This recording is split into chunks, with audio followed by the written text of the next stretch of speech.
이거 증거로 쓰지도 못할 뿐더러 범죄자가 될 수 있습니다. 그리고 이제 구글 안드로이드 폰을 쓰시는 분들의 경우는 가끔씩 이라고 해서 이 자신이 이동한 곳이 전부 기록되는 경우들이 있습니다. 네, 안녕하세요. 진동환 변호사입니다. 배우자의 이제 부정행위가 의심될 때 증거 뭘 어떻게 수집해야 될지 궁금하시죠? 그래서 지금부터는 그 부분에 대해서 말씀드려보겠습니다. 부정행위 위자료 청구 소송이나 상관 소송에서 단순한 의심만으로 되진 않죠. 입증을 해야 합니다. 그런데 법적으로 문제가 없는 증거를 잡으셔야 되잖아요. 잘못하면 형사적인 문제가 발생할 수 있기 때문이죠. 그래서 지금부터는 법적으로 문제가 없는 증거들은 어떤 식으로 수집하는지 한번 말씀드려 보겠습니다.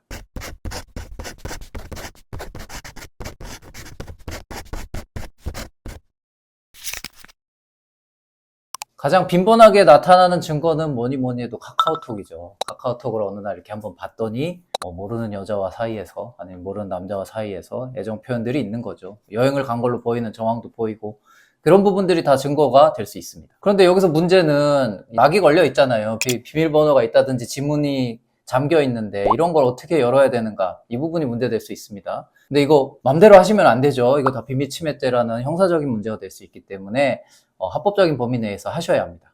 원래부터 두 사람 사이에 이제 비밀번호를 공유하고 있어서 편하게 보는 사이였다든지, 아니면 이게 열려있는 상태에서 한쪽이 잠이 들거나 할 수 있잖아요. 그러면 열려있는 걸 내가 우연하게 봤다든지, 이럴 때 그 카카오톡 같은 증거를 확인하게 되시면 이 부분을 캡처해서 증거로 사용하실 수 있습니다. 카카오톡이나 문자나 다 마찬가지겠지만 이제 날짜랑 시간이 같이 확인되게 캡처하시는 것도 중요하다는 거 말씀드립니다. 언제 이런 일들을 했는지가 확인돼야 되기 때문이죠. 그리고 이제 카카오톡에서 궁금해하시는 것들 중에 하나가, 그럼 내가 이제 카카오톡 회사에다가 이 두 사람 사이에 대화 내용을 달라고 할 수 있느냐, 이런 부분인데요.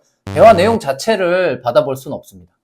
카카오톡이라는 회사는 사실상 이제 3일치 정도만 임시 저장을 했다가 3일이 지나면 대화를 다 삭제하는 구조인데요. 그래서 PC를 오랜만에 키거나 했을 때 이렇게 물결무늬 표시로 카카오톡이 내용이 없는 걸 확인하실 때가 있습니다. 그거는 시간이 지났을 때 그런 일이 발생하죠. 그러면 카카오톡 내용을 확인할 수 없다고 해서 카카오톡 회사로부터 그 어떤 증거도 받을 수 없는 건가? 그건 아닙니다. 로그 기록이라는 걸 받을 수 있는데요. 이제 로그 기록이 뭐냐면 11월 1일 9시 1분 1초에 발신, 그러면 상대가 9시 1분 3초에 수신, 이런 게 다 로그 기록입니다. 카카오톡 같은 경우에는 아주 많은 메시지를 보내고 많이 받을 수 있죠. 그래서 아주 많은 양의 로그 기록이 나올 수 있습니다. 그러면 이 로그 기록을 갖고, 로그 기록만 가지고 부정행위가 입증되느냐?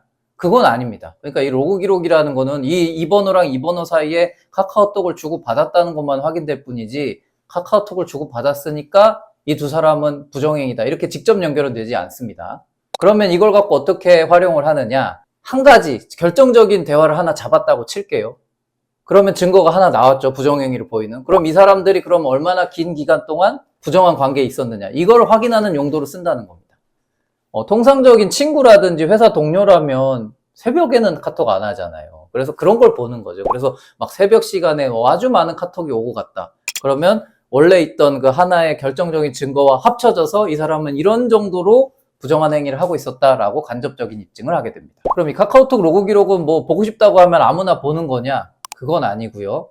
법원에다가 명령을 신청해야 됩니다. 법원에서 카카오톡 회사로 하여금 이 두 번호 사이에 카카오톡 로그 기록을 줘라는 명령을 내리게끔 저희가 법원에 신청을 해야 그걸 받아들인 법원이 명령 내려주고 카카오톡 회사가 법원에 그 내용을 회신해주는 구조가 되겠습니다.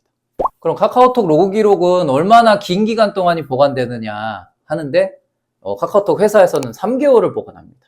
이 3개월이라는 게 우리가 원하는 3개월이 아니라 현 시점을 기준으로 역산해서 3개월입니다. 그러니까 하루가 가면 갈수록 이 3개월이라는 시간도 점점점 줄어드는 거죠. 그래서 카카오톡 로그 기록을 확보하셔야 되는 경우라면 정말 소송을 빠르게 진행해서 법원을 통해서 명령을 내리게 한다든지, 아니면 증거보전 신청을 하셔야 됩니다. 카카오톡 다음으로 가장 많은 증거 중 하나가 이제 통화 녹음인데요. 특히나 삼성의 갤럭시 폰 같은 경우는 자동 녹음 기능이 있기 때문에 모든 전화 통화가 녹음되는 경우들이 많습니다. 그래서 핸드폰을 이렇게 뒤져보다 보면 그런 부정행위가 들어있는 통화들이 발견되는 경우죠. 그런데 이 통화 녹음은 방금 말씀드린 대로 전화하면서 자연스럽게 녹음된 거잖아요. 그래서 증거 능력을 쓰는데 문제가 없는데, 만약에 남편과 상간녀 사이에 대화를 녹음하려고 몰래 녹음기를 설치했다든지, 이런 경우는 안 됩니다. 이거는 통신비밀보호법 위반으로 형사상 범죄 행위에 해당하고 그 증거를 쓰지 말라는 대법원 판례까지 있기 때문에 몰래 녹음하겠다 이런 생각은 하시면 안 됩니다. 뭐 전화통화 녹음하면 그거 불법 아니냐고 궁금해 하시는 분들이 있는데 뭐 대한민국 법제 하에서는 내가 대화의 당사자가 되는 대화는 전부 녹음하셔도 문제는 되지 않습니다. 그러니까 아까 말씀드린 그 범죄행위가 되는 건 남들이 대화하는 걸 내가 몰래 녹음하는 경우예요. 그거는 불법이고 허용되지 않습니다. 하지만 내가 대화 당사자가 되는, 내가 뭐 예를 들면 상간녀와 상간남과 직접 이야기를 할 수도 있고 남편이나 아내와도 직접 이야기할 수 있잖아요. 이런 대화들은 전부 녹음하실 수 있고 그거는 증거 능력이 인정됩니다. 뭐 이 통화 녹음 관련해서 뭐 이제 둘 사이에 그렇게 진짜 노골적인 대화가 나오면 좋겠지만 그렇지 않는 경우들도 있잖아요. 그러면 예를 들면 내가 이제 내 배우자랑 통화를 하면서 그 관련된 내용이 배우자 입으로부터 나오게 하는 경우도 있겠죠. 이런 경우도 증거로 활용될 수 있습니다. 뭐 너 걔랑 이렇게 만났잖아. 걔가 우리 집 와이프 남편 있는 거 다 알면서 만난 거 맞잖아 했는데 뭐 우리 배우자가 그 부분을 다 인정하고 잘못하는 식으로 말을 한다고 하면 그것도 증거가 되는 거죠. 그래서 직접적인 증거가 좀 부족할 때는 이렇게 배우자와의 대화에서 상황이 유도될 수 있도록 어떻게 내가 대화를 이끌어갈지를 먼저 생각해 보시는 것도 중요합니다. 통화 녹음이 뭐 없을 수도 있죠. 근데 통화를 많이 했다는 기록 자체는 남을 수 있습니다. 뭐 예를 들면 핸드폰에 발신 내역을 봤는데 통화가 매우 빈번하게 됐다. 그것도 캡처해서 증거로 쓰실 수 있어요.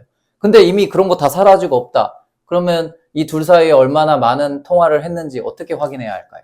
자, 그런 경우에는 아까 카카오톡과 마찬가지로 법원을 통해서 통신사에 이 두 번호 사이에 통화 기록을 달라는 신청을 하게 됩니다. 통신사는 1년치의 통화 기록을 저장하게 돼 있기 때문에 저희가 신청을 해서 법원이 명령을 내리면 그 조회된 날로부터 역산해서 1년치의 통화 기록을 뽑아주게 됩니다. 그럼 몇 시 몇 분 몇 초에 발신해서 몇 분짜리 통화를 했는지가 나오고 그 기지국은 어디였는지까지 나오죠. 그래서 이렇게 통화 기록을 봤을 때 아까 카카오톡하고 비슷한데요. 심야 시간에 매우 장시간의 통화가 반복적으로 이루어지고 있다. 이거 정상적인 관계 아니죠. 이런 식으로 간접적인 입증이 가능해지게 됩니다. 그리고 이제 통화 기록을 조회할 때 기지국 조회도 되거든요. 그러니까 이 두 사람 사이의 전화 통화가 어느 기지국을 통해서 전파가 발송되었는지를 보는 건데요. 예를 들면 이 두 사람이 주소지가 둘 다 부산인데 갑자기 뭐 강원도에서 같은 날 두 사람이 발신 내역이 뜨고 있다. 같은 기지국에서. 그럼 이거 여행 갔다고 추정될 수 있겠죠. 이런 식으로 간접적인 부정행위를 입증하는 쪽으로 사용할 수 있습니다. 그리고 뭐 기지국 주소를 확인했더니 거기가 모텔인 경우도 있습니다. 그 양 당사자가 같은 시간대에 모텔에서 발신을 하고 있다? 그러면 이거 누가 봐도 매우 심각한 부정행위가 있었다고 추정될 수 있겠죠. 그리고 예상치 못한 장소에서 뭐 짧은 통화들이 있을 때가 있어요. 그런 건 어떤 경우일까요? 거기서 만나려고 짧게 전화 통화해서 서로 위치 확인하는 정도가 있을 수도 있겠죠. 이런 부분도 설명이 가능합니다. 그러니까 이제 통화 내역과 뭐 기지국 이런 걸 종합적으로 정리를 해서 이 두 사람이 어떤 곳에서 어떤 만남을 이어왔다 이런 걸 밝히는 게 이제 전문가의 역할이 될 것으로 보입니다. 이제 뭐 다음으로 가장 핵심적인 증거는 보통 이제 모텔이나 숙박업소 출입하는 장면이나 영상인데요. 이 부분은 어떻게 이제 따라가서 찍으시는 경우들도 있죠. 그럼 당연히 그거 증거가 됩니다. 이걸 촬영하실 때 뭐 가급적이면 들어가는 장면도 같이 촬영되되 나오는 장면까지 촬영한다 생각하시면 될 것 같습니다. 만약에 이런 부분을 신경 쓰고 계시다면 둘 다 찍으시는 게 확실하게 증거가 된다는 거 말씀드리겠습니다. 그런데 뭐 예를 들면 그러니까 모텔의 영수증을 발견했다든지 모텔이나 호텔에 대한 카드 결제 내역을 발견했는데 얼마 지나지 않은 경우들이 있어요. 그러면 배우자와 상대방이 이곳에 갔다는 걸 확인해야 되는데 모텔 영수증만 갖고는 안 될 때가 있잖아요. 그럴 때는 CCTV를 한번 봐야 될 수도 있죠. 그래서 증거보존 신청이라는 제도를 통해서 급하게 확보해야 하는 경우도 있습니다. 다만 이제 이런 모텔이나 숙박업소 같은 곳들은 요즘은 뭐 짧게는 일주일에서 길면 2주에서 한 달 정도밖에 갖고 있질 않기 때문에 그 기간을 넘어가게 되면 증거 확보는 어려울 수 있다는 점 아셔야겠습니다.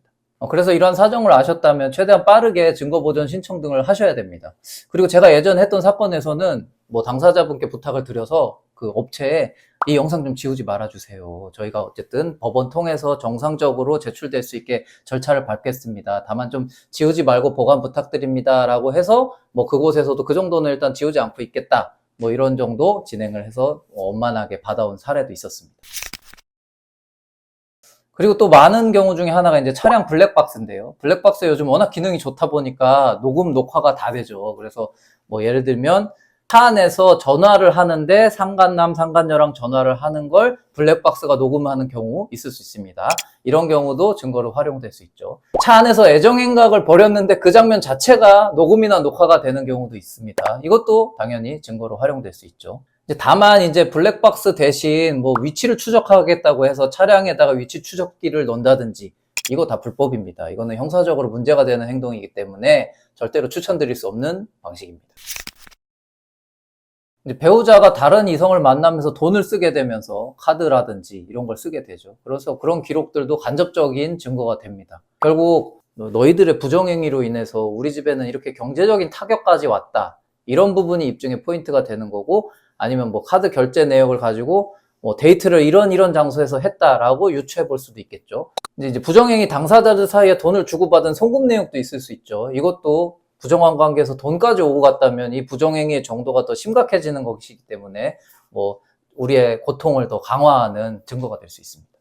제가 했던 사건 중에 여성 의류 매장에서 구매 영수증이 발견된 경우가 있었습니다. 그러니까 이 백화점의 이 매장에서 이 시간대에 움직인 걸 확인해 달라라고 해서 이걸 법원에다가 증거를 제출해 달라고 신청했고, 법원이 이걸 허락해서 백화점 측에 이 명령을 내려준 경우도 있었습니다. 그러니까 작은 증거라도 소홀히 하지 않고 확보를 해서 하나하나 차곡차곡 주장하는 게 원고한테는 유리한 일이 되겠죠. 그리고 이제 구글 안드로이드 폰을 쓰시는 분들의 경우는 가끔씩 이 타임라인이라고 해서 이 자신이 이동한 곳이 전부 기록되는 경우들이 있습니다. 그러니까 예를 들면 남편 아니면 아내 핸드폰을 어떻게 확인하게 됐는데 구글 타임라인이 살아있고 거기에 이제 내용을 봤더니 모텔, 호텔 이런 게 찍혀 있다. 그럼 이것도 강력한 부정행위의 증거가 될 수 있습니다. 사건을 하다 보면 이게 이제 핸드폰이 자녀들하고 연동되는 경우들이 있거든요. 그러니까 본인은 없앤다고 없앴는데 자녀 폰에서 연동이 되다 보니까 자녀 폰에서 배우자나 뭐 남편이나 아내의 기록들이 나오는 경우가 있습니다. 특히 이 구글 타임라인 같은 경우도 그렇게 확보되는 경우들이 몇 번 있었는데요. 회사에서 야근을 한다고 해놨는데 그 시간대를 봤더니 모텔에 가 있다든지 이런 식으로 타임라인 상으로 부정행위가 확인되는 경우들이 있었습니다. 그래서 이런 구글 타임라인은 뭐 아주 직접적인 증거라고 보기는 어렵지만 이 정황을 간접적으로 확인하는 증거가 될 수 있습니다.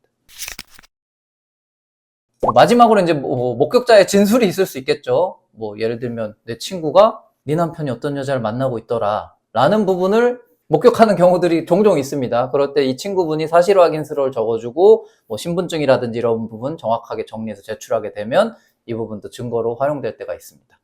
특히나 뭐 상간소송에서는 증인을 불러들여서 증인신문까지 하는 경우는 잘 없기 때문에 이런 사실 확인서 자체만으로도 뭐 충분한 증거가 되는 경우들이 있다는 점 아시면 좋겠습니다. 물증이 너무 없을 때는 그러면 아예 못하는 거냐? 마지막으로 가장 확실한 증인이 있죠. 그거 바로 당사자입니다.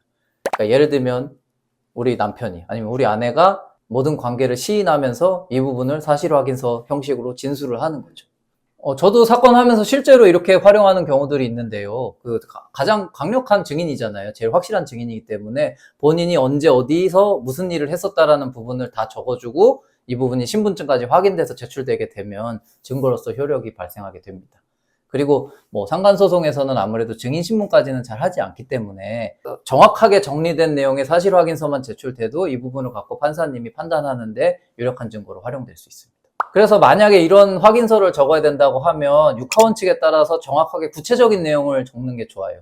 그냥 제가 뭐 보통 써달라고 하면 그냥 저는 누구랑 부적절한 만남을 가져온 점을 반성합니다. 그냥 이 정도 쓰시는 분이 있는데 뭐 그것도 증거가 안 된다는 건 아니지만 가능하다면 구체적으로 언제 어디서 어떻게 만났다, 언제 어디서 어떤 행동을 했다까지 다 쓸 수 있으면 그게 더 정확합니다.